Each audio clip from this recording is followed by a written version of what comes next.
Bonjour à tous et tous. Bienvenue à notre Assemblée générale. Je laisse la parole à notre délégué général, Monsieur Jean-Pierre Nacry. Bonjour à tous et bienvenue à toute la communauté RSE des Hauts-de-France pour cet après-midi, habituellement consacré à la remise des trophées, mais que nous avons voulu différente, compte tenu des circonstances économiques et sociales que nous vivons actuellement. La remise de trophées que nous voulons aussi faire évoluer, demeurant un temps fort de l'année, étant repoussée en octobre au moment du World Forum. Différente parce que tout est différent en ce moment, imprévisible, que rien ne sera plus comme avant, et qu'il était peut-être nécessaire, inspirant, d'entendre des témoignages sur la façon dont certains d'entre vous vivaient cette crise et rebondissaient surtout. La période de redémarrage en cours va être douloureuse pour certains entrepreneurs, certains salariés, certains jeunes.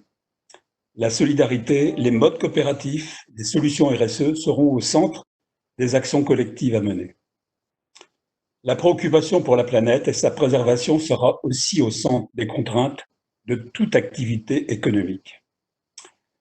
Ces constats nous amènent aussi, au niveau de Réseau Alliance, à revoir notre façon de travailler, à nous repositionner dans la déclinaison de la RSE auprès des entreprises et dans leur accompagnement. Et bien entendu, à revoir aussi la manière d'organiser nos événements, dont le World Forum, bien entendu. Une conviction que nous avons dans ce contexte de pandémie, c'est que la RSE, tous, collectivement, nous n'en avons pas fait assez.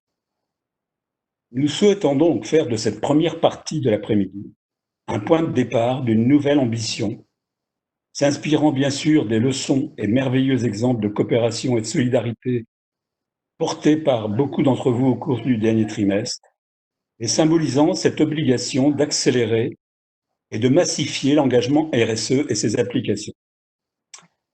Sans plus attendre, je passe la parole à Dounia, la chef d'orchestre de ces 2 heures à passer ensemble, et gardien du timing à respecter pour la bonne tenue de ce nouveau format de travail et son succès, nous l'espérons. Bon après-midi à tous. Merci beaucoup. Merci Jean-Pierre. Bonjour à toutes et tous. Bienvenue à notre Assemblée générale Figital. Nous allons procéder au vote des administrateurs à partir de 16 h dans la session uniquement réservée aux adhérents. Pour ces participants, vous allez recevoir un lien unique qui vous permettra de voter dans les minutes qui viennent. Si vous rencontrez des difficultés, si vous avez des procurations à donner ou tout autre problème, vous pouvez contacter Isa à l'adresse suivante qui est juste derrière moi. Vous avez aussi le chat à disposition pour toute question, remarque, suggestion ou idée. N'hésitez pas à l'utiliser. Coralie est aux manettes. Nous allons commencer sans plus tarder la présentation de la première partie. J'invite donc Laurie à me rejoindre pour exposer cette première thématique.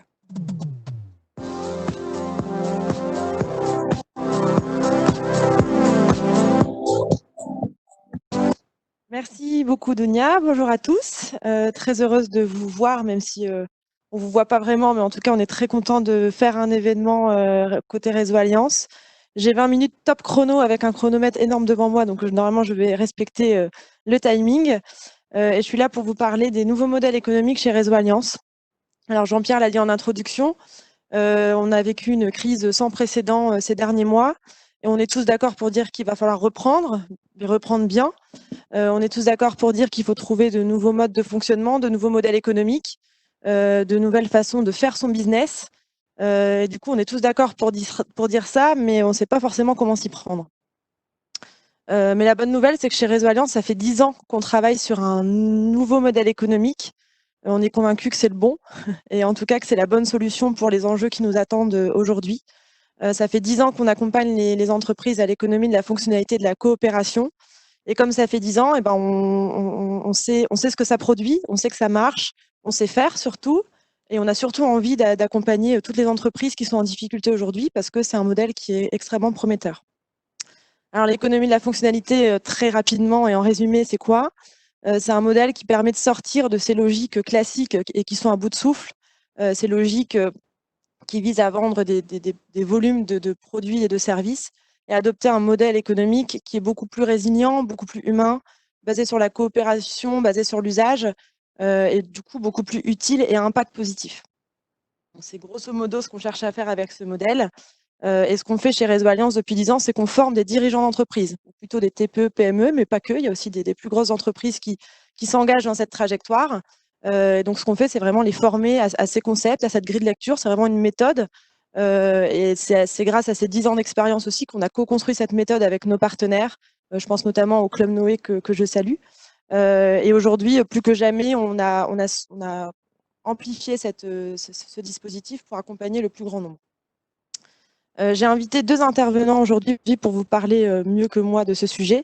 Mieux que moi parce qu'ils l'ont testé, ils le testent en ce moment et ils expérimentent. Et c'est aussi grâce à ce type d'entreprise qu'on arrive à avoir du recul et à avoir une vraie méthode d'intervention.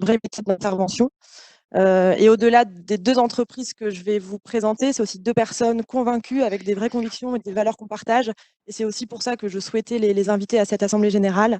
Le premier intervenant que je vais accueillir digitalement, je ne sais pas si ça se dit, voilà. Oui, tout à fait. Le premier intervenant que je vais accueillir, c'est Laurent Loger. Laurent Loger qui est responsable innovation RSE chez SIA Habitat. Alors SIA Habitat, on ne les présente plus chez Réseau Alliance parce que grand partenaire, très impliqué avec nous et aussi sur le terrain parce qu'ils expérimentent beaucoup. Et Laurent qui est très impliqué sur le sujet de l'économie de la fonctionnalité dans son entreprise et qui fait pour le coup vraiment bouger les lignes de son modèle économique. Alors Laurent, es-tu là? Oui, je suis là. Super. Vous m'entendez? Oui, on t'entend très bien. Alors déjà, merci à toi d'être là et puis d'avoir accepté de participer à cette expérience digitale. Est-ce que d'abord, tu pourrais nous présenter en quelques mots SIA Habitat? Oui, bien sûr. Alors, SIA Habitat est une entreprise sociale de l'habitat, donc qui fait du logement social et de l'accession à la propriété. Nous faisons partie du réseau Habitat en région qui regroupe les entreprises sociales de l'habitat sous gouvernance des caisses d'épargne. Alors, SIA, c'est 100 ans d'existence l'année prochaine, donc c'est une longue histoire. Et SIA a été créé aux prémices du logement social pour loger les travailleurs de la mine. Donc globalement, en quelques chiffres, SIA, c'est un patrimoine qui se répartit sur plus de 300 communes sur le Nord et le Pas-de-Calais principalement. C'est également 600 collaborateurs et c'est également près de 44 000 logements dans la région. Donc SIA Habitat est dans un secteur d'activité, celui du logement social, qui est en pleine mutation, celui du logement social qui est en pleine mutation, qui est traversé par des lignes de fracture tant sociales que sociétales ou structurelles. Et c'est pourquoi nous avons souhaité modifier un petit peu notre modèle en mettant l'habitant au cœur de tout, en développant une volonté de partenariat sur nos territoires et en étant un acteur engagé et responsable, et puis en orientant notre action vers la performance globale pour assurer la pérennité de l'entreprise. Et donc notre action au concret, c'est de développer de la cohésion sociale, du bien vivre ensemble, d'avoir une approche bien sûr qui s'inscrit dans l'intérêt général, mais où l'utilité sociale et économique est le référentiel de nos actions. Et puis c'est aussi la volonté de devenir un acteur de la société, un acteur de nos quartiers, dans un esprit de cohésion sociale. Ok, merci beaucoup pour cette présentation. Alors ma question justement, c'est justement pour bien comprendre et appliquer ce sujet un peu obscur de l'économie de la fonctionnalité et de la coopération dans un secteur d'activité comme le métier du bailleur social. Est-ce que tu peux nous préciser de façon assez concrète, c'est quoi un bailleur social classique et c'est quoi un bailleur social qui s'engage dans une démarche de FC? Oui. Alors globalement, on a été dans une activité où il fallait produire. Et ça a été le postulat de départ pendant des années. Il fallait répondre à des besoins en logement qui étaient importants, qui le sont toujours au demeurant, mais ça se traduisait par une production, par une logique industrielle. Et SIA Habitat a considéré que ce modèle fondé uniquement sur la production n'était plus suffisamment efficace pour répondre aux problématiques qui étaient les nôtres. Donc, à l'instar du monde HLM, les missions de SIA Habitat sont amenées à évoluer, à se diversifier et à s'accentuer.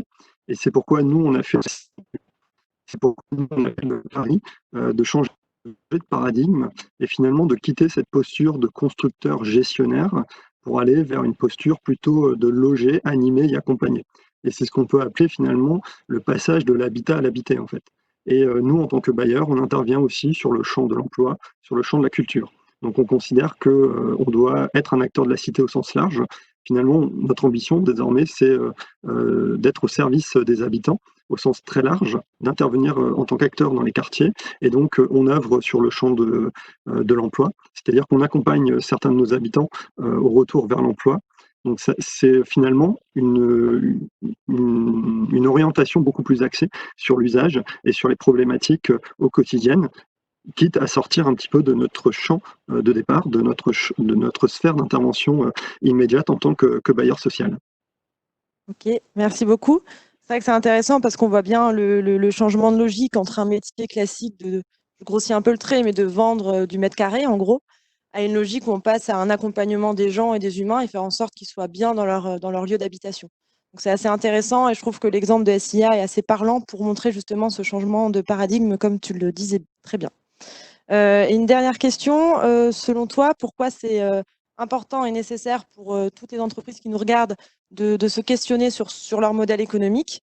Et puis si tu as un petit conseil à leur donner, ce serait lequel? Alors, je pense qu'effectivement, c'est nécessaire de s'interroger sur son modèle économique parce que toutes les sociétés s'inscrivent dans des référentiels. On a tous des référentiels clients, sociaux, économiques, et on est dans un monde où ces référentiels, ils évoluent énormément. Et on l'a bien vu là avec la crise sanitaire qui nous a frappés. On est dans des référentiels qui peuvent changer très très rapidement et se retourner. Et par conséquent, je pense qu'il est important pour les sociétés de pouvoir s'adapter, et d'avoir toujours en anticipation ces changements potentiels de référentiels. Et donc, effectivement, moi j'invite les sociétés pour rester efficient et efficace, à s'interroger régulièrement sur leur modèle. Alors un petit conseil, moi je dirais qu'il faut oser tout simplement, oser et ne pas avoir peur de se lancer dans une réactualisation, une révision de son modèle, mais aussi de se dire que c'est possible, que les changements sont possibles et que la lumière est au bout du chemin.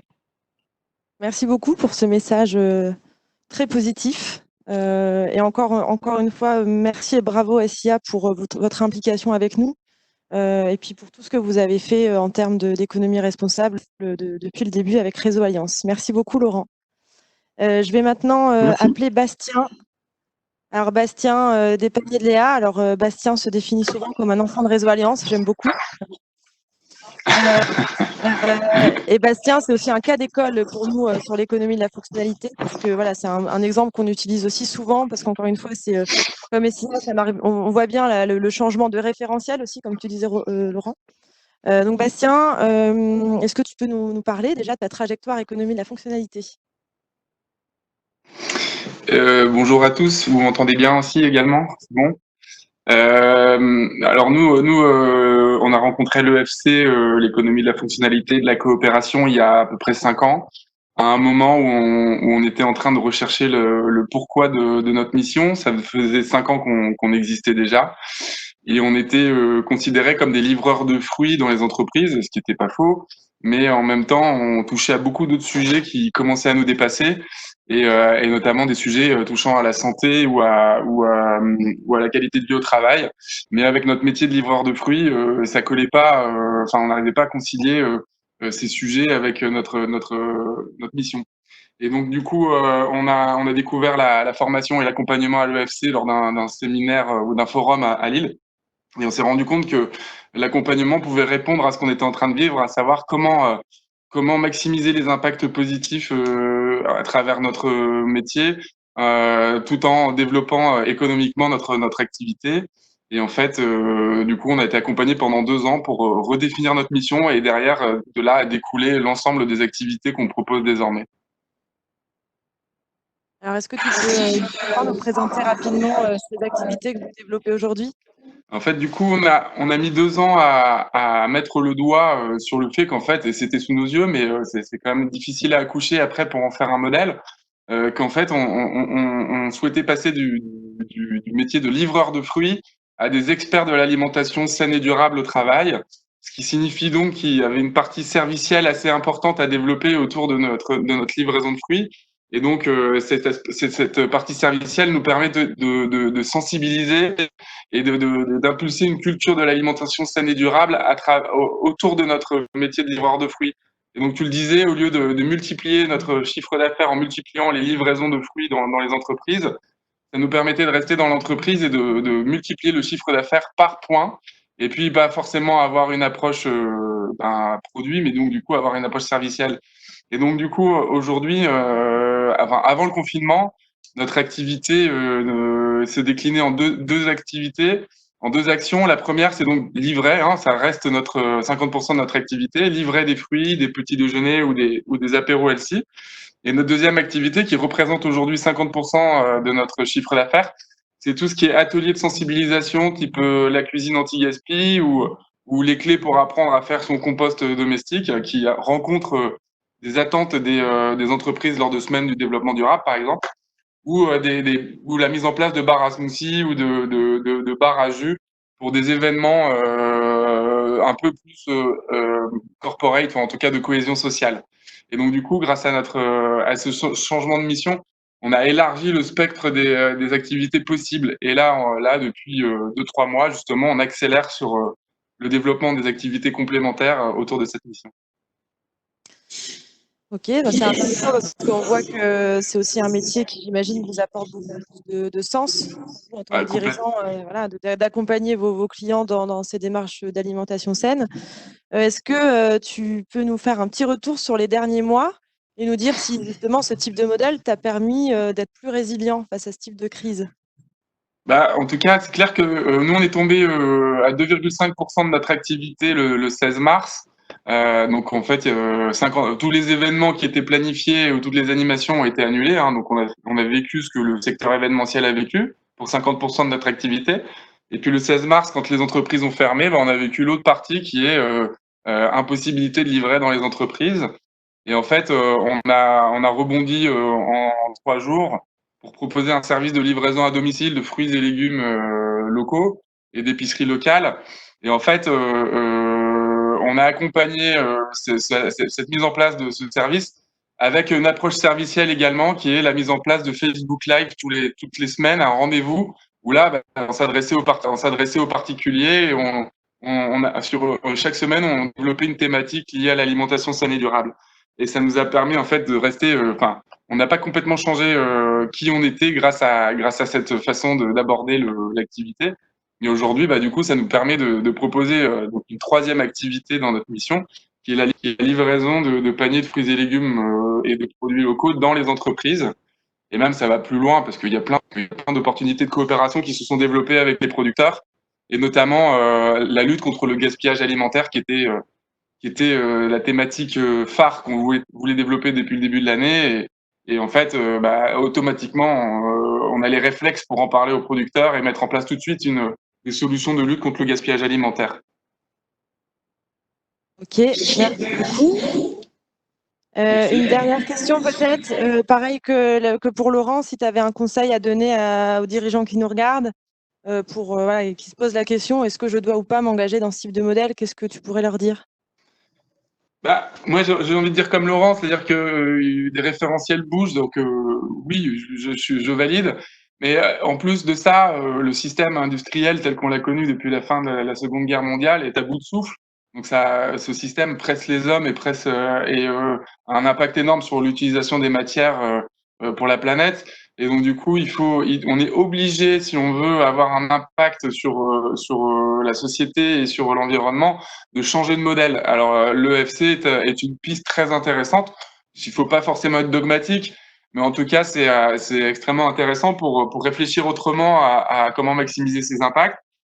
Et ça mérite du courage, mais il faut y aller parce que du coup, ça dérègle notre façon de voir les choses. Mais en fait, une fois qu'on a compris qu'on a changé de système de réflexion, en fait, ça devient extrêmement puissant et intéressant. Et donc c'est un peu long, mais c'est puissant. Ouais, et puis juste pour compléter ce que tu dis, je pense que ce qu'il faut aussi avoir en tête, c'est que on commence pas une démarche et il n'y a pas un moment où on se dit ah bah ça y est, j'ai fini, je suis dans le FC. C'est comme je le disais en introduction, c'est ce qu'on essaie de faire en tout cas, c'est de former les entreprises à un nouveau mode de pensée, à une nouvelle façon de faire du business. Donc c'est avoir des réflexes de coopération, vraiment s'interroger à ce que le client a besoin, du coup lui apporter une offre qui soit vraiment adaptée et non plus avoir des offres un peu packagées et standards. Donc c'est vraiment ce mode de pensée qu'on essaie en tout cas de partager avec les adhérents de Réseau Alliance. En fait, on répond mieux aux enjeux de nos clients grâce à ça. Merci beaucoup Bastien. Merci pour tout aussi, pour ton engagement dans Réseau Alliance, pour le collectif des jeunes pousses que tu avais fondé à l'époque, mais que tu es toujours un jeune pousse, hein. Tu restes un grand enfant pour nous. Et ouais, merci beaucoup pour ton intervention en tout cas. Je voudrais insister sur un point Oui. à ce stade, c'est l'importance du partage d'expérience, du retour d'expérience. On est vraiment dans un domaine de l'innovation de rupture, c'est un peu aventureux, et je pense que les chefs d'entreprise ont besoin aussi de se rassurer. Ils se rassurent par des exemples qu'ils peuvent prendre autour d'eux, bien sûr par une production théorique et académique qui nous est offerte. Mais le retour d'expérience est important, est essentiel dans ce domaine-là, parce qu'on apprend tous des autres, et pas forcément d'entreprises du même secteur, pas d'entreprises forcément de même taille. Je crois que là, il y a vraiment la diversité des exemples et du partage est essentielle. J'insiste beaucoup là-dessus pour tous ceux qui nous écoutent. Et c'est la façon de travailler aujourd'hui de Réseau Alliance, de l'équipe de Réseau Alliance. Merci Jean-Pierre pour cette précision et très bonne transition. Parce que du coup, juste pour finir, il me reste 2 minutes, donc c'est parfait. Je voulais vous présenter juste les événements à venir sur ce sujet chez Réseau Alliance.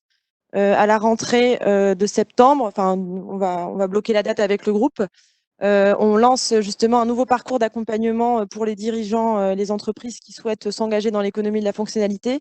Et c'est ce que vous disiez, Jean-Pierre, c'est sur ce principe de diversité et de partage de bonnes pratiques. C'est une formation en collectif.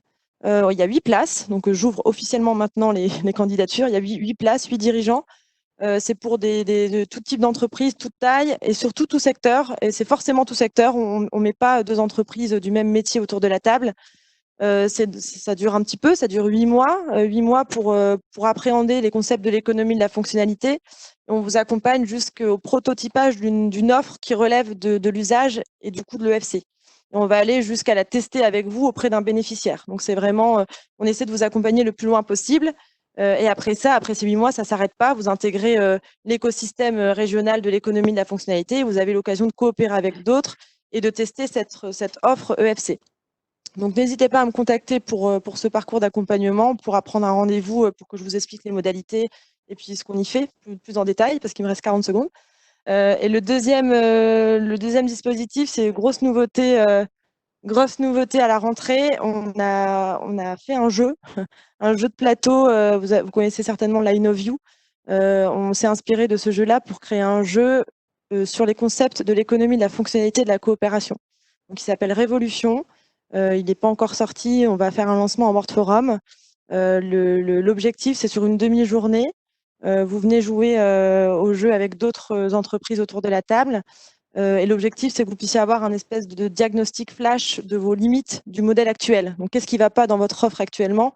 Qu'est-ce qui bug dans votre modèle économique actuellement? Et qu'est-ce qui relève de ce que disait Bastien, notamment tout à l'heure, de l'ancien modèle, du modèle industriel? Et on va aussi surtout mettre le doigt sur ce qui relève des pépites sur lesquelles vous allez pouvoir vous appuyer pour justement innover et engager des transformations dans votre modèle économique. Donc, on fait ça de manière plutôt ludique parce que c'est un jeu et puis on est là pour échanger et puis pour confronter les idées les uns et les autres.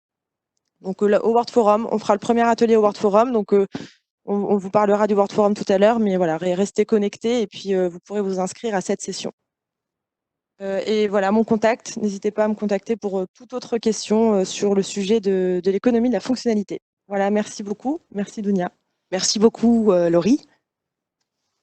Alors maintenant, nous allons passer tout de suite à la thématique numéro 2 avec Camille et Pauline. Je leur laisse la place.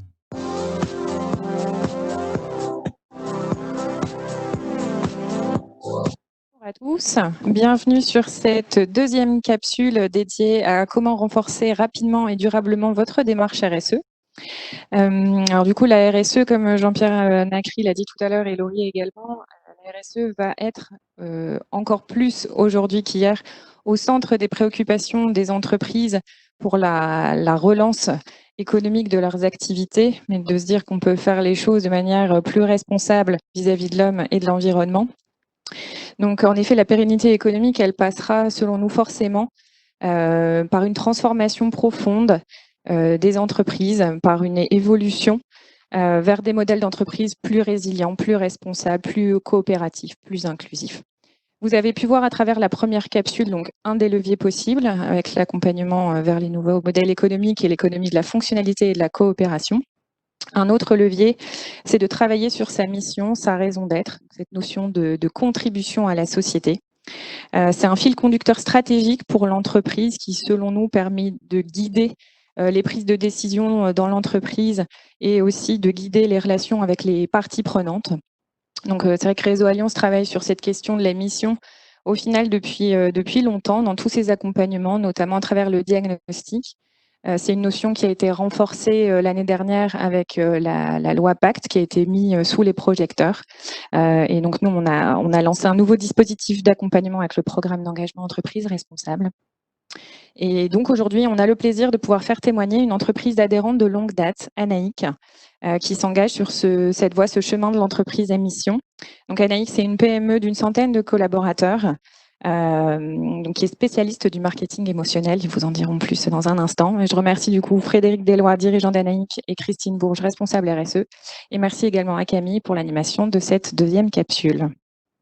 Merci beaucoup, Pauline. Frédéric, êtes-vous là? On va avoir votre témoignage en premier. Vous allez pouvoir nous partager du coup la vision d'un dirigeant d'entreprise qui a une démarche RSE entre guillemets plutôt classique et qui aujourd'hui se dirige sur la voie de l'entreprise à mission. Est-ce que vous pouvez déjà nous dire quelle est la mission d'Anaïc et pourquoi vous lancez dans cette voie de l'entreprise à mission? Bonjour à tous. Alors, pour répondre à votre question, je suis obligé de faire un petit flashback rapidement pour vous dire que j'ai d'abord la chance d'être la 5e génération de chef d'entreprise et que dans ma famille, côté paternel ou maternel, toutes les réunions de famille consistaient à échanger sur les entreprises et sur leurs projets. Ça m'a beaucoup aidé et ça m'a donné envie de devenir chef d'entreprise et d'intervenir dans le domaine de l'entreprise parce que je trouvais que les hommes avaient leur place et que c'était un moyen d'épanouissement et de réalisation en dehors de la famille, mais dans l'activité professionnelle. C'est un premier point d'ancrage très important pour moi, qu'on retrouve dans beaucoup d'entreprises familiales, qu'on trouve très présente dans les valeurs, dans la culture des entreprises dans le nord de la France. Et je suis persuadé qu'il y a beaucoup de chefs d'entreprise qui ont ces valeurs-là fondamentales au fond d'eux-mêmes. Et c'est important d'aller les rechercher pour pouvoir se projeter. Le deuxième élément, c'est de vous expliquer le projet, comment nous on le voit, comment on le revisite, comment on l'analyse. Vous avez compris à travers ma première intervention, c'est que projet et homme sont indissociables. C'est le chef d'entreprise qui doit conduire un projet, qui doit avoir une vision, et c'est les équipes qui doivent aussi participer, alimenter, construire ce projet. Donc on est bien ensemble dans un état d'esprit de co-construction. J'ai racheté l'entreprise Anaïc il y a 22 ans. Il y avait 6 personnes à l'époque. Aujourd'hui, on est plutôt plus proche de 120. On est dans 5 pays différents avec 11 bureaux. Cette notion de projet co-construit en équipe est toujours très, très présente. Et aujourd'hui même, je sors de 2 jours de séminaire avec le comité de direction pour reconstruire notre projet, revisiter notre projet. Et nous allons le partager en septembre avec notre équipe. Dans cette notion de projet, il y a 3 points fondamentaux chez nous. Un, l'essence. On est des êtres humains. Vous parliez tout à l'heure de marketing émotionnel. La notion de sensorialité, de sens, à savoir chez nous, on est des concepteurs de cadeaux promotionnels que l'on associe à des solutions digitales. On fait du packaging promotionnel. Eh bien, on agit sur des objets et ces objets, ils doivent nous plaire. Donc, il y a le côté esthétique, sensoriel, avec la vue et avec le toucher qui sont très importants. Il y a 85% de femmes chez Anaïc. Les femmes sont excellentes dans tout ce qui est esthétique, design, produit, bien évidemment. La deuxième chose dans la question de projet, c'est la question de direction. C'est où on va.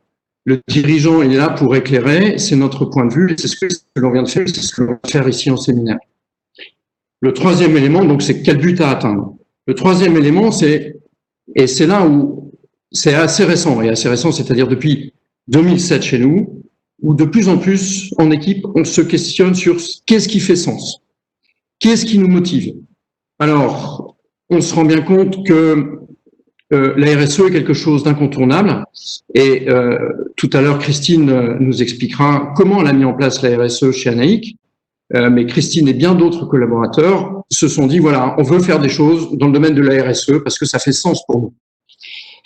Mais la RSE, ça fait 10 ans qu'on en fait, plus de 10 ans même, et on a envie d'aller plus loin. Et aller plus loin, c'est quelque chose qui nous motive depuis quelques années pour dire, notre métier, on ne doit pas se poser la question, est-ce que c'est utile ou futile?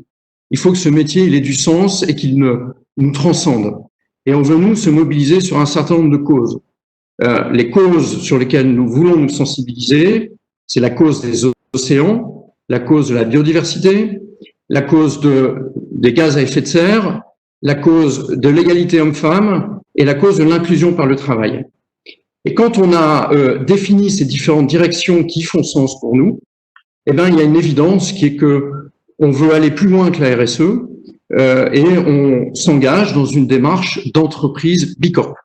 Donc c'est tout le travail que nous menons actuellement avec Christine. Et pour être tout à fait honnête avec vous, l'entreprise à mission, c'était quelque part une évidence pour nous. Et c'est aussi important pour nous parce que c'est une étape pour nous amener vers une labellisation Bicorp. Voilà, donc j'étais un petit peu long, mais c'est pour vous donner un petit peu le panorama. Alors, je voulais pas faire de suspense en particulier, je vais vous parler du projet. Le projet d'Anaïc, c'est d'être le référent mondial du marketing émotionnel, éthique et éco-responsable. Ça veut dire que ça nous engage à faire du bien et à essayer de bien faire les choses. Donc, assez logiquement, notre mission, nous la formulons ainsi, qui est de dire, nous voulons générer un impact positif et durable sur les personnes et la planète dans le secteur de la promotion. Voilà la mission, la raison d'être plutôt telle qu'elle a été rédigée et telle qu'elle sera votée en Assemblée Générale Anaïc le 15 juillet prochain. Merci Frédéric. Comment est-ce que cette mission vous sert au quotidien dans la prise de décision, dans donner du sens aux équipes, avoir un cap commun pour l'entreprise? Comment ça vous sert et comment vous le rattachez à la stratégie de l'entreprise en général? Alors oui, très très bonne question parce que la situation de crise que nous traversons nous oblige à prendre des décisions. Et l'intérêt d'avoir un projet et une mission qui mobilise et le dirigeant et les collaborateurs, c'est que ça nous permet de faire des choix. Travailler pour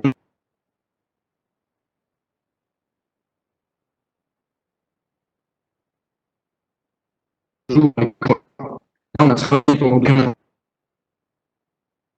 renoncer dans ce qui va nous réaliser dans le passé et nous avons pris des décisions aujourd'hui dans ce qui va nous permettre d'avancer vers notre projet. Et donc oui, la crise est génératrice de transformation à condition qu'on connaisse son cap et son but. Et l'entreprise à mission, identifier sa raison d'être, je pense que c'est un accélérateur de développement. On ne fait pas de la RSE pour faire de l'écologie, on fait de la RSE pour avoir un impact positif sur la planète et les personnes, mais avec une notion de rentabilité, parce qu'une entreprise, c'est une entité économique. Merci beaucoup Frédéric pour votre témoignage. Je vais passer la parole à Christine qui va du coup nous apporter une vision plus opérationnelle, un regard plus terrain. Christine, tu es responsable RSE chez Anaïc.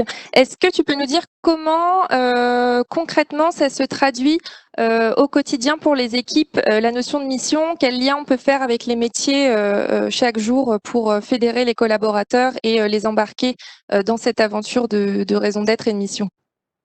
Alors oui, bonjour à tout le monde. Donc, comme le disait Frédéric à l'instant, la RSE chez Anaïc, Frédéric a dit que c'était pas très longtemps, mais quand même, ça fait depuis 2007, donc un peu plus de 12 ans maintenant. Donc on a la chance d'avoir des collaborateurs qui sont déjà assez avertis aux impacts que nous pouvons générer sur l'environnement ou sur les hommes, et qui sont aussi très sensibles et qui adhèrent déjà beaucoup à ces valeurs pour y travailler aussi concrètement depuis de nombreuses années désormais. Donc c'est, j'ai envie de dire, un terreau fertile, même si le mot n'est pas très élégant, pour nous permettre d'aller plus loin dans cette mission aujourd'hui. Ce qui est important, je pense, et ce à quoi nous travaillons beaucoup, c'est de vraiment à l'appropriation, j'ai envie de dire, de cette mission au quotidien. C'est le projet, c'est pas le projet de Frédéric Deslois, c'est le projet évidemment du dirigeant, mais c'est pas que le projet du dirigeant, du CODIR ou d'une responsable RSE, c'est le projet de l'équipe. Et c'est extrêmement important que chacun dans l'entreprise le comprenne, se l'approprie et puisse identifier ce qu'il peut apporter à ce projet. Je peux parler un tout petit peu plus fort. Merci beaucoup. Oui, donc comme je le disais, ce qui est important, c'est que chacun s'y approprie et comprenne ce qu'il peut apporter à cette mission. Transformer l'entreprise, transformer notre métier, c'est ce que nous souhaitons faire. Ça implique de transformer aussi nos métiers, tous les métiers, quels qu'ils soient dans l'entreprise. Donc ça passe vraiment par beaucoup de sensibilisation, je l'ai dit, mais aussi beaucoup de pédagogie, de formation, pour que chacun puisse identifier dans son métier quelle est sa part du projet apporté, quelles sont les actions concrètes qu'il peut mener dans son métier pour atteindre et viser cette mission. Chaque mois, nous pilotons des indicateurs à impact. Alors aujourd'hui, il y en a 8, il y en aura peut-être un peu plus au fur et à mesure de la construction de cette mission. Donc chaque mois, des indicateurs sont communiqués à l'ensemble de l'entreprise, des indicateurs très concrets, hein, ça passe par la quantité de produits que nous fabriquons qui vont être éco-conçus, par exemple. Et donc, chaque mois, chacun sait exactement la progression que nous faisons tous ensemble pour aller vers cette mission. Ce que nous visons, c'est de générer par notre activité, par les produits que nous distribuons, 100% d'émotion et 0% d'impact environnemental. Donc, c'est vraiment notre leitmotiv au quotidien, le leitmotiv de chacun. Dès qu'un produit est développé, dès qu'une offre commerciale est générée, un choix d'achat, par exemple, une décision d'achat, ce leitmotiv est là au quotidien pour guider chacun des métiers. Donc, c'est beaucoup de sensibilisation, mais aussi de pédagogie et de formation pour donner les clés pour la réalisation concrète de son métier au quotidien. On l'a vu tout à l'heure, Frédéric l'a abordé, Anaïs s'est lancée dans le projet de la labellisation Bicorp. En 2019, vous avez rejoint le programme d'engagement entreprise responsable qui est proposé par Réseau Alliance. En quoi est-ce que cela a enrichi la réflexion sur le chemin de l'entreprise à mission et qu'est-ce que ça vous apporte aujourd'hui de vous confronter à ce label assez exigeant? Alors, très exigeant, je pense qu'on peut le dire aussi. Je pense que le label Bicorp, il a un premier grand intérêt, c'est qu'il est extrêmement structurant. La façon dont les questions sont formulées peuvent nous paraître parfois un peu alambiquées, parce que c'est un côté très anglo-saxon aussi, mais le questionnement va dans un tel niveau de détail que ça nous pousse aussi à nous reposer les questions différemment sur ce que nous menons pour nous assurer qu'on adresse finalement les bons enjeux. Et je trouve que ce questionnaire Bicorp, en tout cas dans l'expérience d'Anaïs, nous a aussi permis quelquefois de rediriger un petit peu certaines des actions que nous menions. Donc en ce sens-là, je trouve que qu'on vise la certification ou pas, je pense que vraiment, si je peux me permettre un conseil pour chacun, c'est de remplir ce questionnaire une fois pour se rendre compte finalement de l'étendue des impacts qu'une entreprise peut avoir et pour s'assurer que chacun adresse vraiment les bons enjeux dans son organisation. Et donc, c'est vraiment dans ce cadre très exigeant que aussi nous avons mené cette réflexion et ça nous a permis de mûrir aussi notre mission, hein, la mission que Frédéric vient de citer. C'est aussi le fruit d'un long travail qui nous a pris presque un an de réflexion grâce au cadre du Bicorp pour aboutir aussi à la formulation de cette mission. Et pour répondre à la question sur le programme d'engagement que vous animez toutes les deux, Pauline et Camille, comme toujours, j'ai envie de dire, dans tous les programmes du réseau Alliance, je pense que le premier bénéfice, c'est de pouvoir partager avec d'autres entreprises qui ne sont pas forcément du même secteur d'activité, qui ne sont d'ailleurs pas souvent. C'est donc de pouvoir partager des expériences, de confronter les idées. Et ce programme en particulier, finalement, on est en comité restreint, parce qu'on était 3 entreprises cette année. Je trouve que ça a vraiment enrichi beaucoup enfin, moi, c'est la confrontation parfois des idées, quand on soumettait les idées de ce qu'on voulait mettre en place, le fait d'avoir le retour directement d'autres personnes, d'autres entreprises, de vous deux aussi, ça a permis aussi de juger la pertinence des actions qu'on était en train de mettre en place et de réajuster le tir quand c'était nécessaire. Donc aussi, je pense que ce qui a été très riche cette année, c'était de profiter de certains témoins que vous avez invités dans le cadre de ce programme d'accompagnement sur des questions parfois un peu plus pointues. Et là encore, profiter du retour d'expérience sur un terrain qui finalement n'est pas encore très balisé. Hein, le terrain de la certification du corps en particulier est un terrain quand même assez neuf. Et bien de se rendre compte qu'on n'est pas les seuls et que chacun a des idées différentes, des expériences différentes, nous a vraiment enrichi dans notre chemin, qui n'est pas terminé, hein, parce qu'on a encore un peu de travail pour y aboutir dans les mois qui viennent. Ça va aller. On va. Merci beaucoup, Christine. Merci à tous les deux. Donc, comme on l'a évoqué avec vos deux témoignages, Frédéric et Christine, et comme l'avait évoqué aussi Pauline en introduction, Réseau Alliance accompagne les entreprises à travailler sur leur mission et à transformer leur modèle. Deux outils qu'on utilise tout au long de l'année et fréquemment. Donc, le programme d'engagement entreprise responsable dont tu viens de parler, Christine, qui s'appuie donc sur les outils Bicorp et qui combine à la fois suivi individuel et accompagnement collectif autour d'ateliers thématiques notamment, vraiment pour aider les entreprises à faire évoluer leur stratégie RSE dans une logique d'amélioration continue et pourquoi pas à prétendre à la certification Bicorp. Et il y a un deuxième outil donc, que Pauline a évoqué, qui est le diagnostic RSE. On se base souvent sur le jeu I Know You, qui est un jeu de plateau qui va permettre aux entreprises de vraiment structurer leur démarche, fédérer leurs équipes autour de la stratégie RSE et aussi de sensibiliser à la RSE et aux actions qui sont mises en place au sein des entreprises. La question de la mission et de la raison d'être, bien sûr, est évoquée dans ces deux outils. Le programme d'engagement, on lance un groupe à l'automne. Les inscriptions sont ouvertes donc dès maintenant jusqu'au World Forum. N'hésitez pas, vous avez nos deux contacts ici si vous avez des questions sur le programme ou sur Bicorp d'ailleurs de façon plus générale. Et puis si vous voulez découvrir le jeu I Know You en inter-entreprise, on organise un atelier au sein des locaux de Réseau Alliance. Ce sera le 15 septembre après-midi.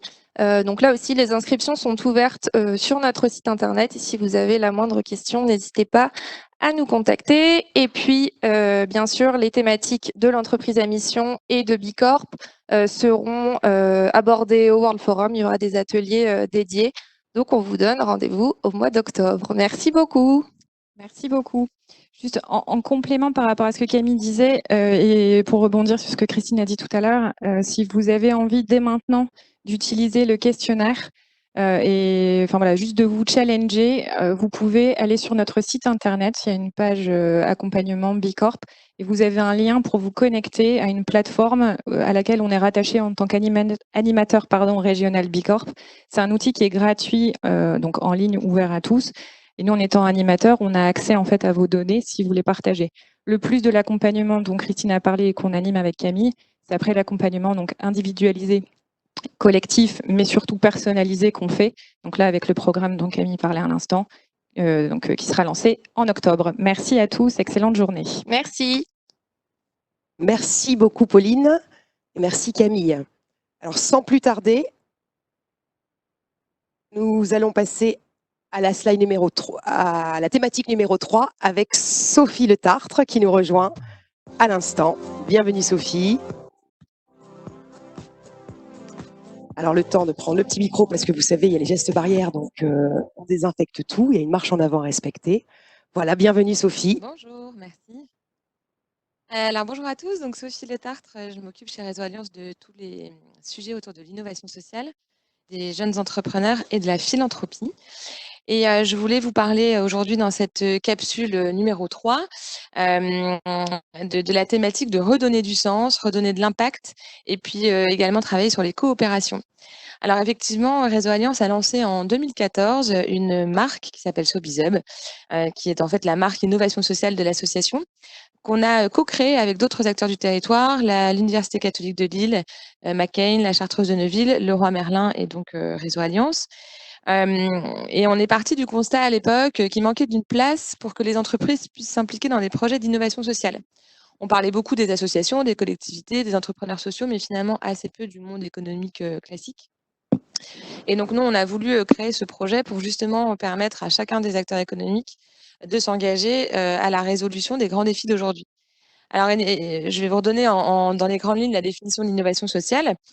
On dit qu'elle apporte des solutions nouvelles à des défis ou à des besoins qui sont non ou mal satisfaits sur les territoires, et que les solutions qu'elle propose sont pérennes, sont efficaces et surtout elles sont portées par plusieurs acteurs.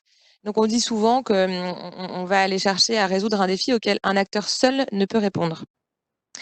Et donc historiquement, les entreprises n'étaient pas très impliquées, mais on a remarqué depuis plusieurs années qu'il y avait une réelle volonté des entreprises de finalement se mobiliser autour de ces grands défis, de grands défis comme l'emploi, la santé, la transition écologique, etc. Et puis que finalement, on pouvait leur trouver une place.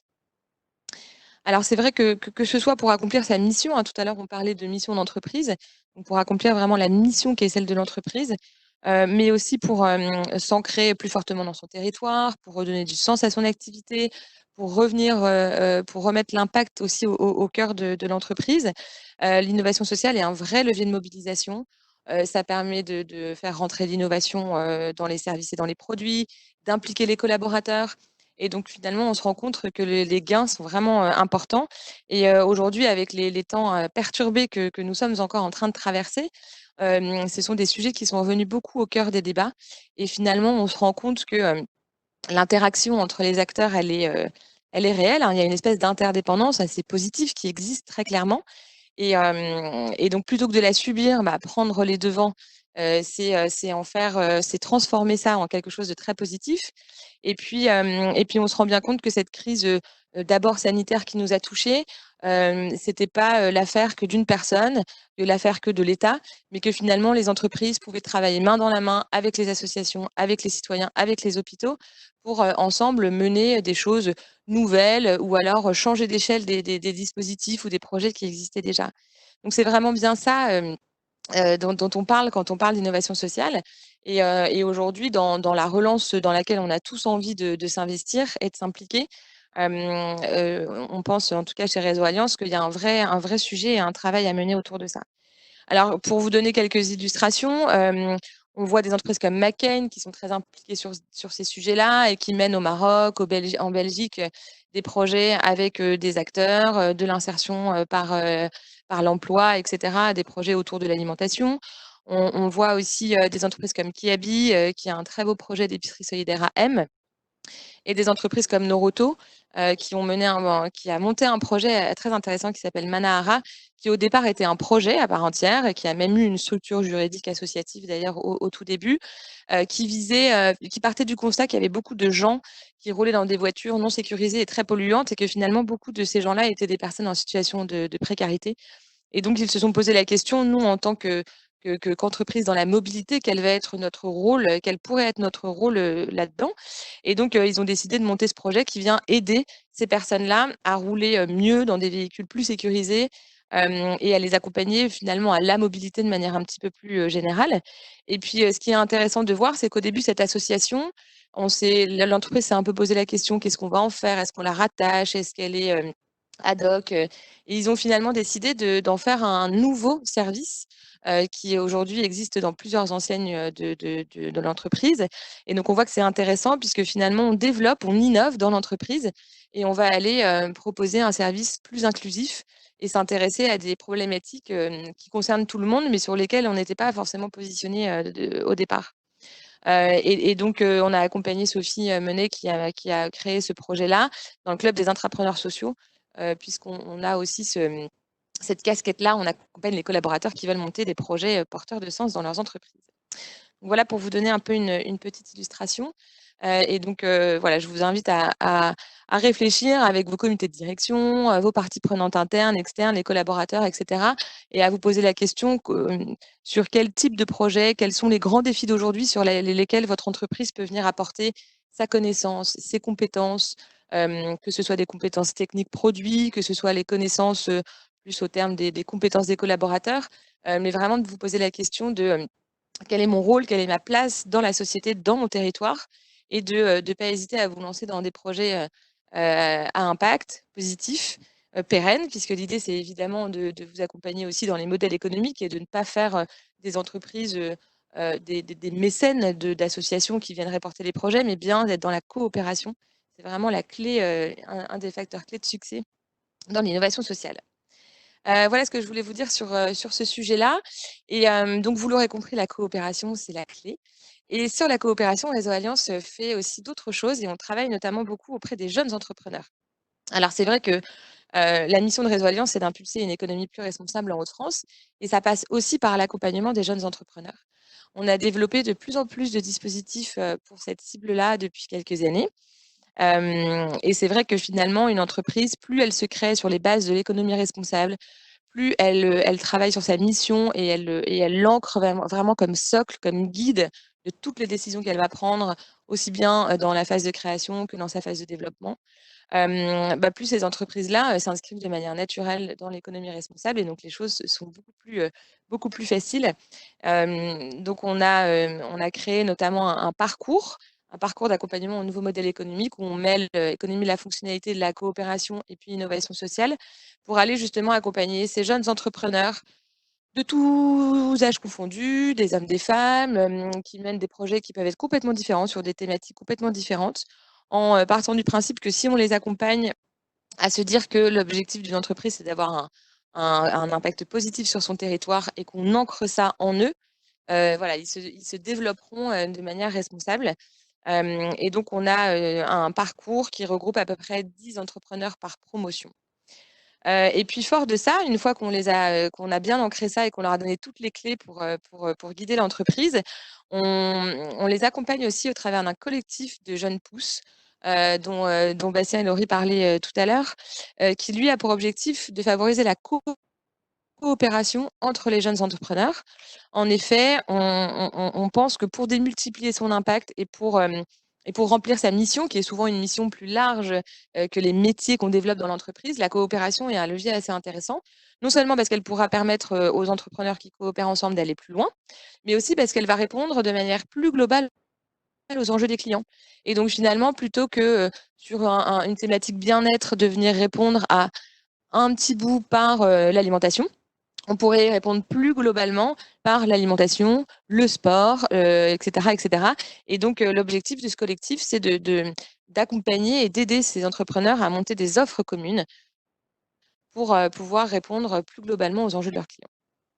Donc voilà, la coopération, maître mot un peu depuis quelques années chez Réseau Alliance et qu'on espère vraiment renforcer et qui pour nous fait partie d'une des clés pour relancer un peu cette économie et sortir de ces temps perturbés.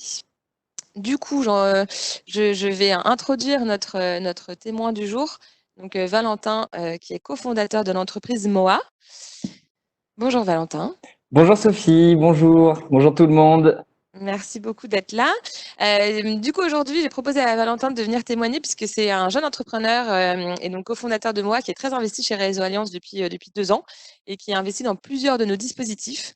Donc, au-delà de pouvoir vous donner un peu plus d'informations sur ce que lui vit à travers ces dispositifs-là, il pourra aussi, en fin des 10 minutes qui nous sont accordées, vous présenter aussi un projet boostant, ouais, hyper boostant. Donc voilà. Valentin, je te laisse la main pour que tu nous présentes en quelques mots MOA et ses activités. Très bien. Donc MOA, ça signifie tout d'abord My Own Health Activity ou ma propre activité de santé. Et donc nous, on accompagne aujourd'hui les organisations, entreprises, associations à développer ce que l'on appelle, nous, une culture du bien-être et de la santé. Aujourd'hui, on est parti du constat que il y a trop de problématiques de bien-être et de santé qui sont dues aux problématiques du travail, c'est-à-dire que les conditions de travail peuvent être néfastes pour la santé des personnes, ou elles peuvent leur empêcher de développer aujourd'hui des comportements positifs vis-à-vis de leur bien-être et de leur santé.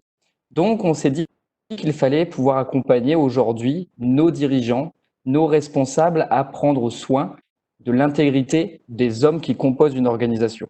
C'est pour ça qu'on a créé un outil qui s'appelle TOA, Tool for Health Analysis, et qui permet aujourd'hui, sur les dimensions physiques, psychologiques et sociales, de savoir quelles sont les actions à mettre en place pour pouvoir améliorer le bien-être et la santé d'une entreprise ou d'une organisation. Parce que toute organisation est différente, on doit pouvoir aussi aujourd'hui répondre de manière adaptée et personnalisée à une entreprise. Voilà ce que l'on fait à travers MOA.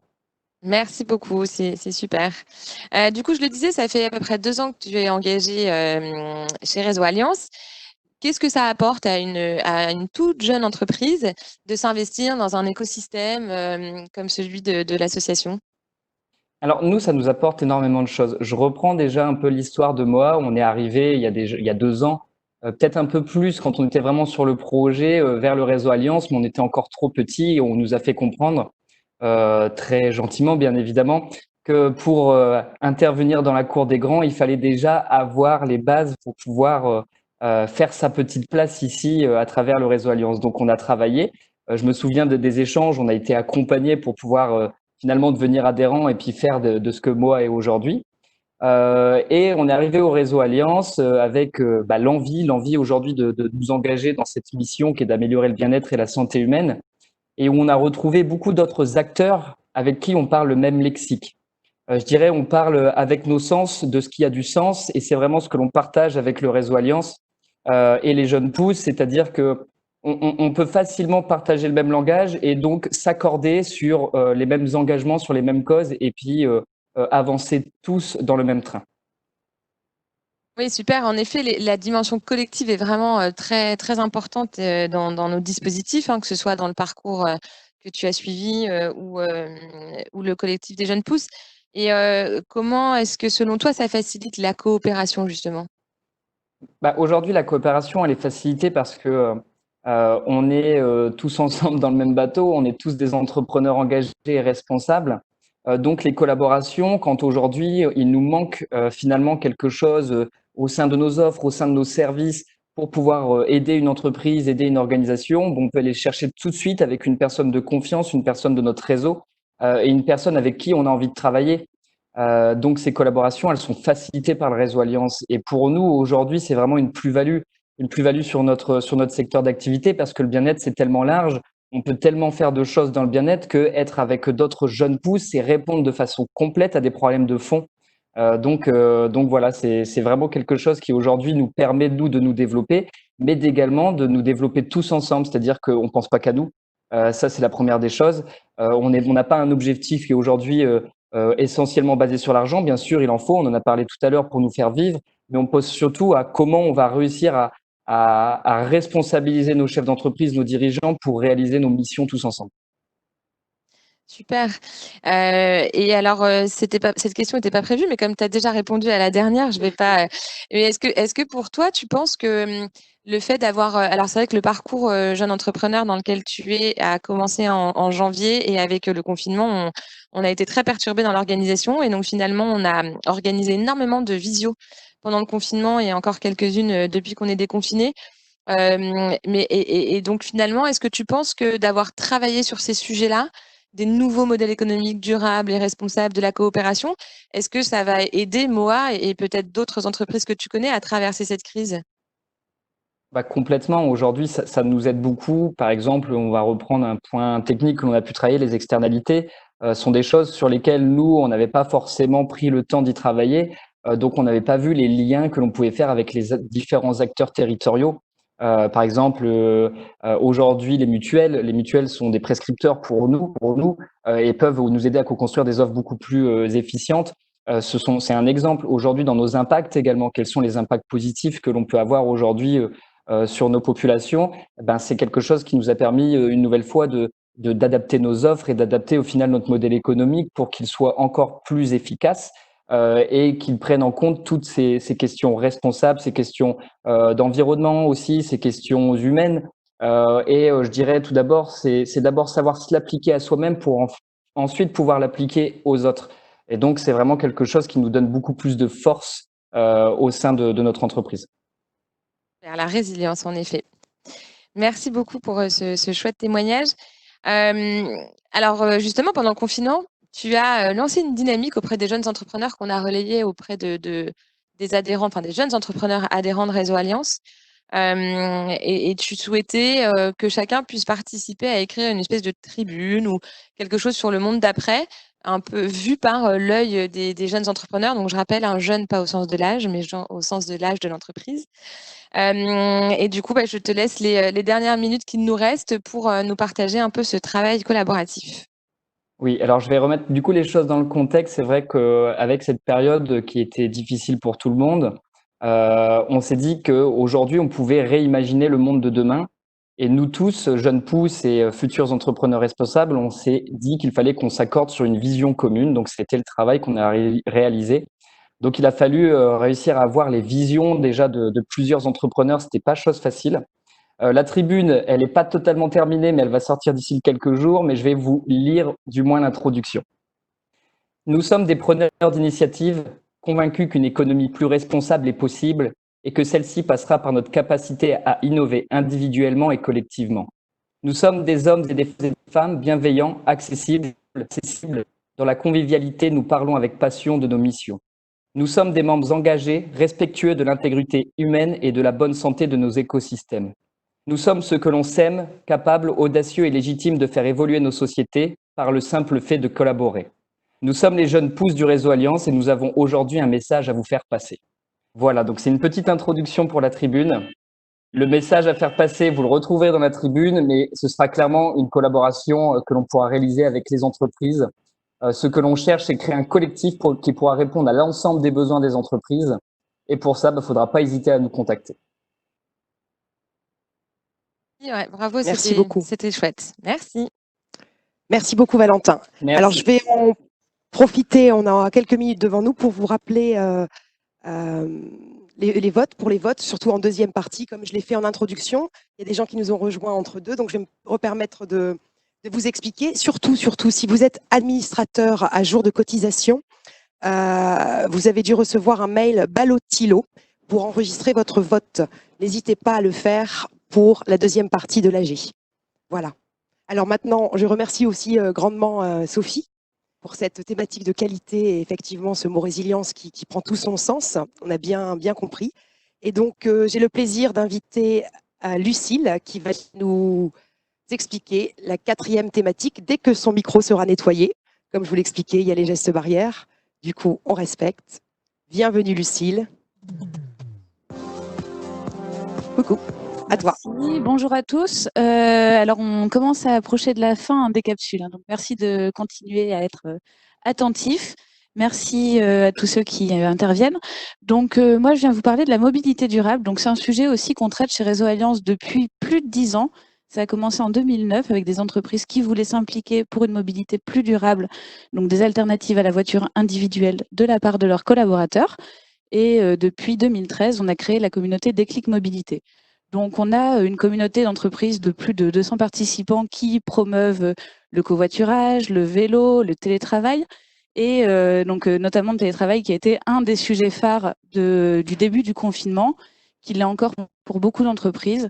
Donc là, l'idée aujourd'hui du témoignage qu'on va vous présenter, de Caroline Bottin, qui est responsable RSE de chez Kiabi, ce sera vraiment autour de comment est-ce qu'on profite de ces démarches de management de la mobilité pour continuer l'activité de manière la plus pérenne, la plus efficace, malgré les contraintes de confinement, quand les salariés n'ont pas le droit de venir travailler au bureau parce que c'est pas nécessaire, quand les salariés aussi découvrent de nouvelles pratiques, arrêtent de se déplacer tous les jours sur 30 km, ce qui est la moyenne des déplacements domicile-travail en France, et quand les Français se remettent à la marche à pied, au vélo.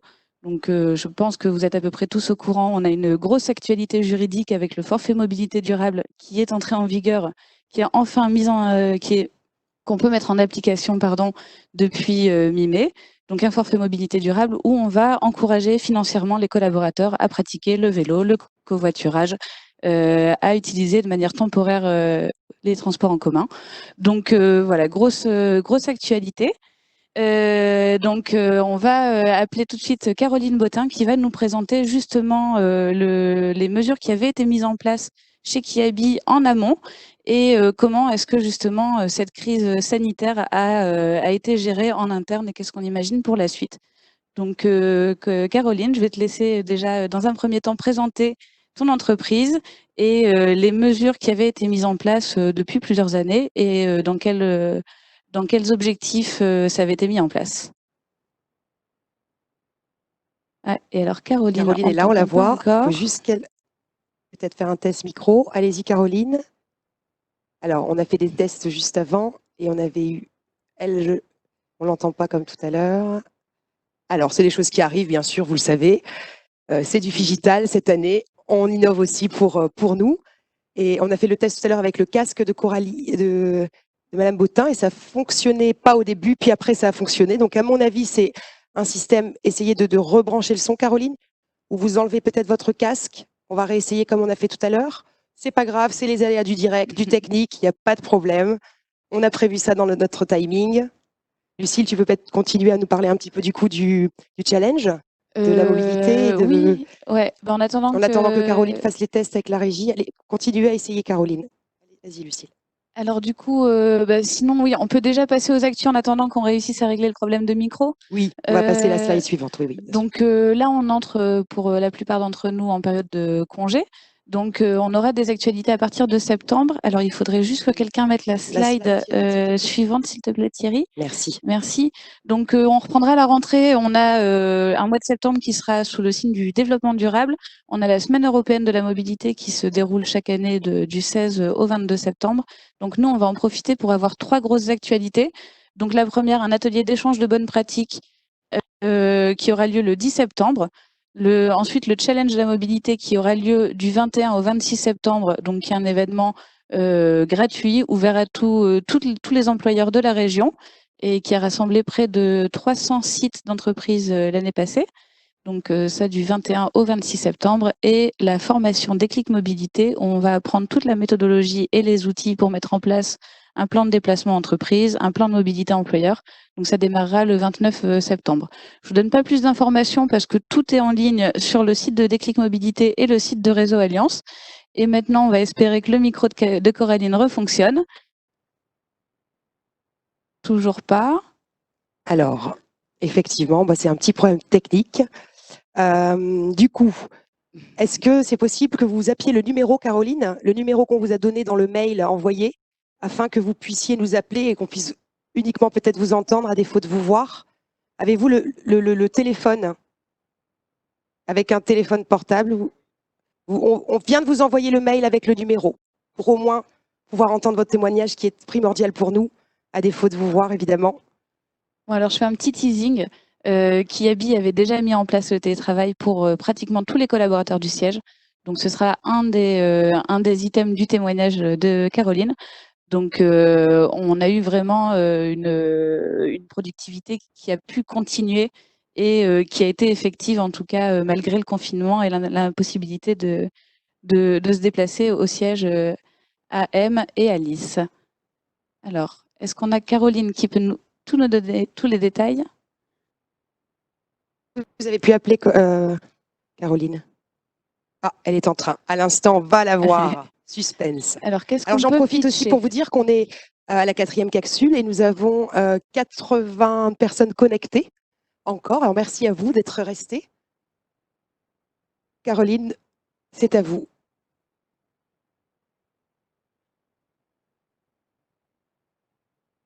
Toujours pas. Alors, il y a peut-être un code à faire, hein. Je ne sais pas trop comment ça se passe. Alors, du coup, j'en profite pour reparler du forfait mobilité durable, puisque c'est un peu la grosse actu et je l'ai déjà un peu teasé tout à l'heure. C'est quelque chose qui peut être mis en place par n'importe quel employeur privé à hauteur de 400 € par collaborateur et par an pour financer, ce que je disais, beaucoup de pratiques différentes de mobilité durable. Donc, on en parlait avec la Cité d'entreprise la semaine dernière. C'est un outil qui est vraiment mis à disposition par le gouvernement pour les employeurs et qui est exonéré de charges sociales. Donc, c'est vraiment de l'argent qui est déboursé et qui va directement dans la poche des collaborateurs. Donc, très bon à savoir et avec une grosse liberté dans les modalités de mise en place. Donc, voilà un peu la grosse actu.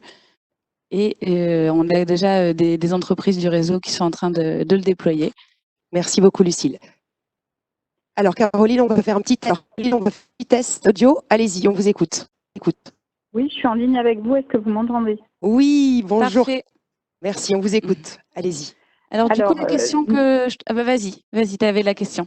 Alors, effectivement, nous avions commencé notre démarche de plan de déplacement en 2015. Nous avons rejoint d'ailleurs le réseau Alliance en 2013 sur la plupart des sujets. Et en 2015, nous avons mis en place une démarche avec la CCI pour identifier nos enjeux. Il en est ressorti, on va dire, deux modes d'action principaux pour les collaborateurs. Cela concernait les sièges de l'IC2M, en tout 1100 collaborateurs directs de Kiabi ou des personnes amenées à travailler sur place, des consultants informatiques, par exemple. Le siège de N est assez éloigné de la métropole, le siège de Lys encore plus. Les moyens à favoriser étaient donc le covoiturage et dans certains cas, pour un petit nombre de collaborateurs, le vélo. Nous avons pu essayer de mettre en place des actions de sensibilisation à peu près chaque année au moment des journées DD, qui sont une occasion en fait de solliciter les collaborateurs sur beaucoup de sujets, dont la mobilité. C'est passé par des animations autour de la remise en selle, de circuits vélo, de réparation de vélo un peu plus récemment, et avec dans l'idée d'installer cette année, mais malheureusement ça n'est pas encore fait, un système de vélo à dispo pour faire des courses, par exemple le midi vous se rendre chez le médecin, mais avec des vélos d'occasion, et donc je cherche un prestataire sur le sujet. Ceci pour M et Alice, à peu près le même type d'animation. Aujourd'hui, on a aussi le projet de prendre une appli de covoiturage après avoir essayé une appli interne qui ne fonctionne pas très bien. Mais par contre, par bouche à oreille, le covoiturage fonctionne déjà. Et je pense qu'après le Covid, nous pourrons remettre en place ce genre de démarche. Je dois vous avouer qu'on nous en a plutôt découragés pendant la période. Voilà pour les actions historiques. Alors, tu me demandais, Lucille, comment avez-vous fait pendant cette période du Covid? Eh bien, le télétravail qui avait bien décollé depuis plus d'1 an grâce au matériel, un ordinateur et un casque qui, à part aujourd'hui, fonctionnent très très bien. On était tous équipés comme ça, sauf des services très spécifiques, comme les infographistes qui ont besoin de logiciels qui souvent sont très lourds et vont plutôt sur un poste fixe. Et puis les comptables pour des questions aussi d'enregistrement des données. Pas forcément de sécurité, puisque ça, c'était assuré pour tous les collaborateurs. Ce télétravail a permis de continuer à fonctionner pour tous les services qui n'étaient pas en chômage partiel, parce que ça a quand même été une démarche mise en place par l'entreprise, et a permis de vulgariser des applications plus spécialisées de téléphonie, voilà, dont je ne ferai pas forcément la publicité, même si elles fonctionnent très bien. Donc télétravail qui a décollé, mais dont on avait donné tous les moyens précédemment. Et alors, j'ai une question un peu niaise, hein, mais c'est fait exprès. Alors, le télétravail, dans quel objectif vous l'aviez mis en place chez Kiabi? Est-ce que c'était justement pour réduire les déplacements? Est-ce que c'était pour des raisons de qualité de vie au travail, de flexibilité? Je ne sais pas. Donc, ou justement en prévision d'un plan de continuation d'activité? Une bonne remarque de Lucille. En fait, suite à la crise du SRAS et à la grippe H1N1, on avait déjà mis en place cette idée. Donc, il y avait une question de plan de continuité déjà à l'époque et plutôt de santé sécurité au travail. Donc, ça a été le premier objectif, mais qui s'est peu appliqué puisque la maladie nous a peu touchés finalement dans l'entreprise. mais c'était la première initiative. Et la seconde, c'était d'améliorer notre mobilité par un truc tout bête, c'est qu'à un moment donné, on s'est retrouvé avec des parkings saturés et on a commencé à se dire, est-ce qu'on supprime de l'herbe ou est-ce qu'on trouve d'autres solutions? Et on est plutôt parti avec le responsable des services généraux qui a été très moteur vers d'autres solutions. J'ai oublié de dire qu'en parallèle, on avait aussi mis en place un système de ZOE entre nos deux sièges pour limiter la mobilité voiture autosolisme entre ces sites et véhicules non électriques. Donc il y a eu plein de choses, mais c'est vrai que le télétravail aujourd'hui, il a vraiment décollé et il permet un confort au travail. Il faut savoir que Kiabi, c'est plus de 80% de femmes avec pour beaucoup des enfants, donc ça crée une souplesse dans les horaires, quelque part, à travers la possibilité de ne pas s'ajouter un temps de trajet, finalement, qui alourdit la journée. C'est valable pour les jeunes pères de famille, évidemment, aussi. Et puis, ça permettait, là, d'avoir cette continuité d'activité. Hein. Donc, on est un peu sur les 3 pôles que tu as cités et avec des priorités qui ont évolué au cours du temps. Le télétravail est donc chez nous charté et habituellement, il représente une journée par semaine, par salarié, pour tous les métiers qui le permettent, évidemment. Merci Caroline. Alors, il nous reste un petit peu de temps. Alors, j'ai une dernière question. Là, on a parlé de l'adaptation alors que la France, comme beaucoup d'autres pays, se confinait. Qu'en est-il aujourd'hui? On a repris, on a à nouveau le droit de venir au bureau depuis quelques semaines. Comment ça se passe, le télétravail chez vous? Quels sont les retours? Alors, c'est très rapide, hein, tu auras 2 minutes pour répondre. Et aussi, comment est-ce qu'on évite... comment est-ce qu'on va éviter de faire en sorte qu'une fois que les salariés reviennent au bureau, ils reviennent tout seuls dans leur voiture? Qu'est-ce qu'on peut mettre en place? Qu'est-ce qui est prévu chez vous? Et j'aurai une question bonus pour la fin. Tu répondras en un mot. On a des sites avec plus de 500 collaborateurs. Donc, ça a été très compliqué pour nous de mettre en place un retour au bureau. Nous sommes encore en équipe A, équipe B alternée jusqu'à la semaine prochaine. Donc, on ne peut pas dire que c'est repris normalement. Et globalement, les collaborateurs ayant pour certains encore des enfants à la maison, beaucoup ont plébiscité la continuité du télétravail pour mieux s'adapter à la vie pro, vie perso. Ceci dit, dans un premier temps, il était déconseillé le covoiturage. Ça va être dans les prochains objectifs que de continuer à mettre en avant le remboursement de 60% à hauteur de 60% de la carte de transport en commun et le remboursement au-delà du seuil minimal des kilomètres vélo. On est en train de dégager un espace au sous-sol à M aussi pour pouvoir rentrer les vélos électriques et les recharger plus facilement. Donc oui, il y a des choses à mettre en place. Ceci dit, la santé des collaborateurs doit primer là-dessus aussi. Et puis par ailleurs, beaucoup de collaborateurs ont émis le souhait de continuer le télétravail au moins une journée par semaine, minimum. Donc un bon équilibre, j'espère, pour l'avenir. Merci Caroline. Alors, du coup, ma dernière question, c'était finalement ce confinement. Bon, il a été très, très difficile sur plein d'aspects, mais d'un point de vue mobilité durable, c'est un challenge ou une opportunité? Alors, c'est bien sûr une opportunité, mais c'est aussi un challenge dans le sens où le covoiturage, lui, a été vraiment coupé pendant cette période et qu'il y a une réflexion à avoir pour le réenvisager et à plus grande échelle afin d'améliorer notre empreinte. Par ailleurs, dans cette même période, nous avons finalisé notre bilan carbone qui nous donne une idée du poids que représentent tous ces déplacements dans notre empreinte et donc possibilité de partager cet enjeu avec les collaborateurs à l'avenir. Je suis désolée pour ces problèmes de son. J'espère faire mieux une prochaine fois. Il n'y a pas de problème. Merci beaucoup pour votre témoignage de qualité, Caroline. Merci Caroline. Et on te voyait quand même en petit dans l'écran. Tout à fait. On a quand même eu le plaisir de devoir expliquer. Merci beaucoup. Merci beaucoup. Merci Lucille. Alors, sans plus tarder, nous allons passer tout de suite à la thématique numéro 5 qui va vous être présentée par Céline.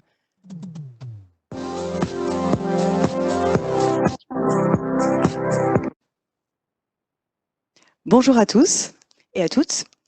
Donc là, ça y est, on y est, la dernière capsule. Donc engager et remobiliser vos collaborateurs en faveur de l'inclusion des jeunes. Donc je vais me présenter rapidement. Donc Céline Outman, responsable du pôle diversité et inclusion. Donc c'est vrai que pour remettre les choses dans son contexte, on le sait, on fait face à un contexte inédit, pour pas redire ce qui a été dit précédemment par mes collègues. Donc là, l'enjeu, clairement, c'est la relance des activités économiques des entreprises et la sécurisation de l'emploi. Donc aujourd'hui, la question qu'on se pose, c'est comment maintenir et poursuivre les actions d'engagement donc sociétales en faveur des jeunes et de leurs difficultés d'insertion. Donc malgré le contexte, il y a eu quand même d'autres secteurs qui étaient en expansion, plusieurs secteurs qui étaient en expansion, notamment l'agroalimentaire, la santé, l'aide à domicile, transport, etc. Et d'autres entreprises qui ont adapté leur activité, et même parfois en recrutant des personnes précaires, en difficulté, des publics fragilisés.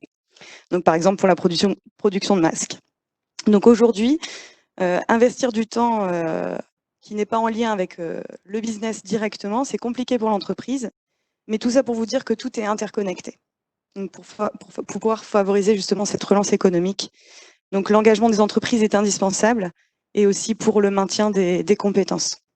Donc ce qu'on vous propose aujourd'hui, c'est une stratégie en tâche de léopard, c'est-à-dire favoriser des micro-actions en faveur de l'inclusion et justement notamment en lien avec la crise qu'on a pu avoir, et avec une forte solidarité chez les citoyens. Donc les collaborateurs ont envie de poursuivre cet élan.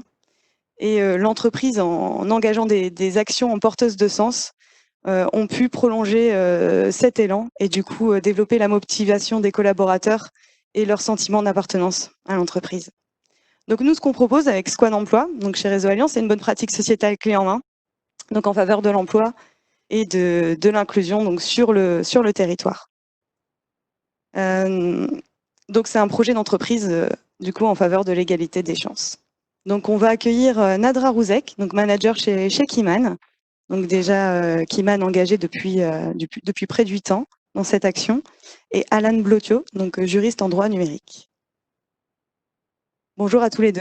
Bonjour. Bonjour tout le monde. Bonjour, bienvenue. Merci. Donc je vais commencer par une question à Alan. Donc Alan est squatter, donc actuellement est suivi par la squad qui est portée par l'AMEL. Donc Alan, est-ce que tu peux te présenter rapidement, nous parler de ta situation actuelle et quels sont les impacts de la crise du Covid sur ta situation de recherche d'emploi? Très bien. Bon, écoutez, bonjour à tous. Je m'appelle Alan Blotcho, j'ai 26 ans et je vais vous présenter donc mon parcours universitaire qui fait qu'aujourd'hui je suis en recherche d'emploi. Donc j'ai un master en droit du cyberespace, mention droit du numérique, où l'apprentissage en fait est basé sur la protection des données à caractère personnel, donc apprentissage du RGPD qui est entré en vigueur en 2018 et plus particulièrement de la loi informatique et liberté de 1978 à aujourd'hui. Par la suite, j'ai aussi fait un second master en commerce à l'IAE de Lille, en management et administration des entreprises. Cela surtout afin de connaître le monde de l'entreprise de l'intérieur et d'avoir un côté plus pratique sur l'aspect théorique qu'on voit en droit. Donc cette année de commerce était en alternance, donc m'a vraiment permis de découvrir le management opérationnel de l'intérieur, d'avoir pas mal de missions qui m'étaient confiées, et c'est comme ça que je suis venu à faire une recherche sur un poste de juriste numérique DPO, donc délégué à la protection des données en français, qui est quelque chose d'assez compliqué sur le marché parce que c'est très très précis et très pointu. Et souvent, on a repris le SIL en interne dans le milieu privé, donc il n'y a pas forcément une recherche de DPO qui est très importante sur la métropole lilloise.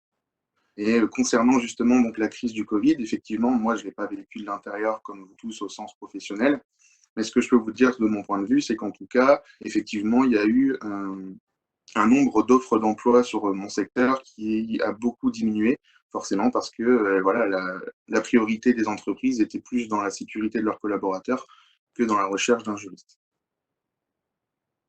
Merci Alan. Donc maintenant, l'autre question se pose auprès de Nadra. Donc je voulais savoir si vous pourriez vous présenter rapidement Kiman, et justement Kiman, depuis la sortie de crise, comment ça se passe, les impacts sur votre business? Oui, bien sûr. Bonjour à tous. Donc moi, je m'appelle Nadra Rouzek et je représente Kiman. Qui est Kiman? C'est un cabinet de chasse nordiste, donc spécialisé dans la chasse, le recrutement et l'évaluation de cadres et dirigeants. Et nous faisons partie d'une communauté d'entreprises qui s'appelle BADCA et qui propose diverses prestations RH, donc du coaching, de l'accompagnement managérial, de la cooptation, etc. Et comment nous avons vécu la crise? Naturellement, nous avons connu un net ralentissement de l'activité. Alan parlait de baisse d'offres d'emploi. Oui, nous, c'est un indicateur qu'on suit de très près et nous avons effectivement connu une baisse drastique des acquisitions, des nouvelles missions. Toutefois, je ne sais pas si on peut parler de sortie de crise, mais en tout cas, à la sortie du confinement et un retour progressif à une activité économique un peu plus normale, nous ressentons chez nos clients le besoin de revisiter les organisations, donc de travailler sur leur politique RH. Et là, nous avons notre rôle qui est de les accompagner dans leur prise de décision, dans la redéfinition de leur politique RH, et puis bien sûr dans les recrutements. Mais ce n'est pas la priorité. Nous avons bien évidemment d'autres types de prestations que nous proposons. Donc nous voyons quand même, nous sommes optimistes en tout cas pour les mois qui viennent. Merci Nadja. Donc malgré ces impacts, pardon. Malgré ces impacts, du coup, Kiman a décidé de se réengager, du coup, en faveur de l'insertion des jeunes. Donc, je vais laisser Nadra et Alan vous parler du programme et des apports. Donc, Alan, je te laisse la parole pour poser ta question à Nadra. Je pose tout de suite ma question. Donc, pas de souci. Donc, pour moi, Nadra, pour vous, en tant qu'entreprise, quel serait pour vous le rôle pour l'emploi des jeunes, justement? Qu'est-ce que vous pouvez leur apporter? Alors nous, en tant que cabinet de recrutement, nous avons bien sûr toute une palette de compétences en ressources humaines. Donc, c'est bien évidemment dans la présentation, l'écriture du CV, etc., que nous avons pas mal de conseils à apporter, de mise en pratique à proposer aux jeunes. Donc, il y a cet aspect-là, mais il y a également notre connaissance du marché des acteurs économiques de la région. Ah, mince. Ça va, vous m'entendez? Ah, d'accord, il y avait un... Ok. Donc, nous avons aussi, nous apportons également notre connaissance des acteurs économiques de la région pour aider les jeunes à mieux comprendre les besoins des recruteurs. Donc, c'est bien évidemment notre rôle en tant qu'acteur aussi économique d'aller au-delà de notre business et de pouvoir nous engager sur notre territoire pour accompagner les jeunes en difficulté. Donc, ça répond à un enjeu aussi social et sociétal qui est très important pour Kiman notamment. Ensuite, à titre personnel, donc j'ai un peu plus de 15 ans d'expérience en entreprise et en cabinet et j'ai toujours accordé du temps dans l'accompagnement titre bénévole des jeunes, mais aussi l'insertion parfois des seniors, qui est le miroir, le chômage des seniors étant le miroir des problématiques d'insertion des jeunes. Donc voilà, donc pour moi, c'est naturel et cohérent que l'on puisse, en tant que cabinet, accompagner les jeunes. Et pour ma part, j'ai en plus cette sensibilité d'impacter positivement mon environnement. Donc c'est une manière de le faire en apportant mes compétences. Merci Nadra. Je vous laisse poser votre question à Alan. Oui, alors, donc Alan, qu'est-ce qu'une entreprise peut t'apporter dans ta recherche actuelle? Qu'est-ce qu'elle peut t'apporter dans ta recherche d'emploi?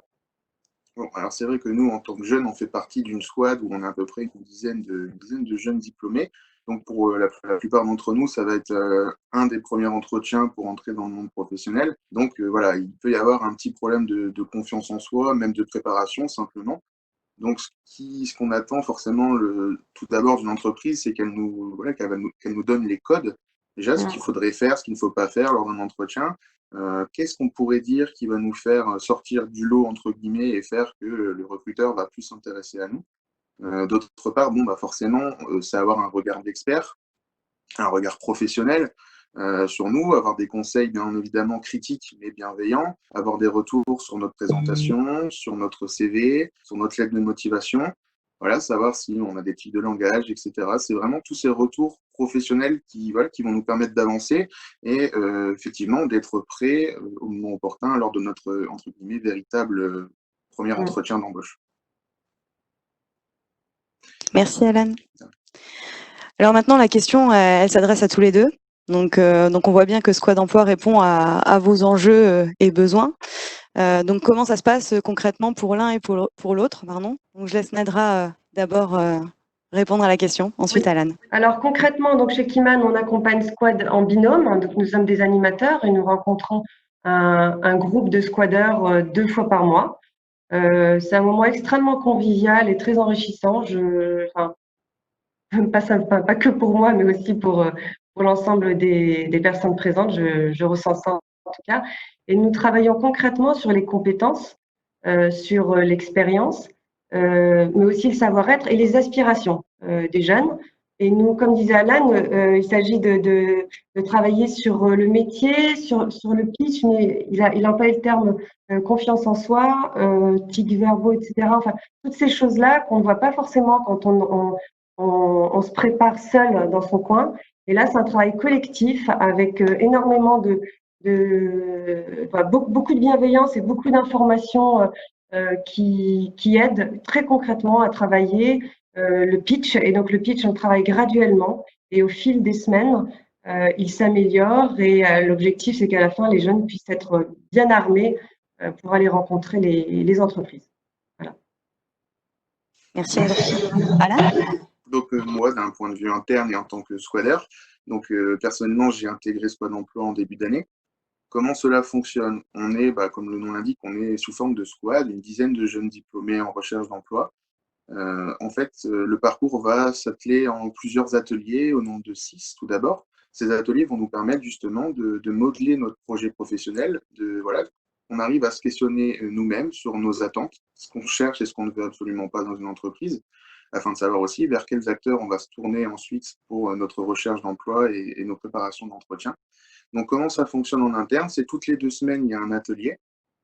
Chaque squatter est suivi par un parrain ou une marraine dont son métier se rapproche fortement de notre recherche d'emploi. Donc, par exemple, moi, à titre personnel, j'étais suivi par Nadine Taverne, je le suis toujours. Et en fait, on discute très souvent ensemble au téléphone et donc elle a passé une grosse partie de sa carrière dans le métier du juridique. Donc, elle sait très bien de quoi je parle. Elle sait ce que je recherche, elle sait ce que je vaux aussi en voyant mon CV et quand on parle tous les deux. Donc, le but du squatter, c'est de préparer les ateliers chez lui durant la semaine. Ensuite, il va appeler et envoyer son travail à son accompagnateur qui va lui faire des retours positifs ou négatifs selon ce qu'il aura fait et justement être prêt lors de l'atelier.